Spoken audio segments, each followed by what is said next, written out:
Hi viewers, நான் உங்கள் ராம்ராஜ். இன்னைக்கு ரொம்ப முக்கியமான நாள். அதுதாங்க தானத்தில் சிறந்த தானம், அன்னதானம், கண் தானம், இரத்த தானம். இன்னைக்கு வந்து world blood donation day. So அதுதாங்க பார்க்குறோம். நம்முடைய பிளட்டில் பார்த்தீங்கன்னா 4 பேர்ஸ் இருக்குது.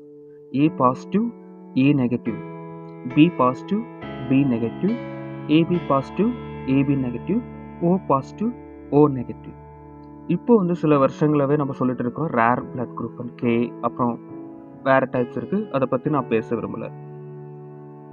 நம்மளுடைய பிளட் டோனர் டே இன்னைக்கு எந்த ஏஜில் நம்ம வந்து பிளட் கொடுக்கலாம்னா 18லேருந்து 65 வயசு வரையும் நம்ம பிளட் வந்து டொனேட் பண்ணலாம். நம்மளுடைய ஹீமோகுளோபின் பார்த்தீங்கன்னா 12.5 இருக்கணும். வெயிட் பார்த்தீங்கன்னா 45 kg மேலே இருக்கணும். நமக்கு வந்து ஐபிபியோ இல்லை லோ பிபியோ இருக்கக்கூடாது. நம்மளுடைய பிளட்டு வந்து ஒரு யூனிட்டுக்கு வந்து 350 to 450 வரையும் எடுப்பாங்க. ஓகேங்களா? யாரெல்லாம் கொடுக்கக்கூடாது? ஹெச்ஐவியில் பாதிக்கப்பட்டவங்க, கிட்னி ஃபெயிலியராக இருக்கிறவங்க, ஹார்ட் ப்ராப்ளம் இருக்கிறவங்க, வேறு ஏதாவது ப்ரெக்னென்சி இல்லை வலிப்பு, பேரலிசிஸ் சொல்லப்படுகின்ற ஏதாவது டிசீஸ் இருந்துச்சுன்னா அவங்க வந்து கொடுக்கக்கூடாது.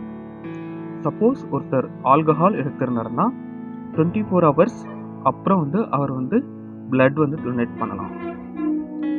மென்ஸ் வந்து 3 months ஒரு டைம் பிளட் டொனேட் பண்ணலாம். விமென்ஸ் பார்த்தீங்கன்னா 4 months ஒரு டைம் வந்து பிளட் வந்து டொனேட் பண்ணலாம். நம்ம வந்து பிளட் டொனேட் பண்ணும்போது 48 hours நம்மளுடைய பாடியில் வந்து ரீப்ரொடியூஸ் ஆகிடும். ஓகேங்களா? அதுக்கு தேவையான ஃபுட்ஸ் வந்து டாக்டர் சொல்லுவாங்க, அதை நம்ம எடுத்துக்கலாம். நம்மளுடைய பிளட் டொனேட் பண்ணும்போது கண்டிப்பாக யாருடைய ஒரு உயிர் வந்து காப்பாற்றும். சில ப்ரைவேட் ஹாஸ்பிட்டல்ஸ்லும் சரி, கவர்மெண்ட் ஹாஸ்பிட்டலும் சரி, சரியாக நம்மளை வந்து ப்ரொடெக்ட் பண்ணுவாங்க.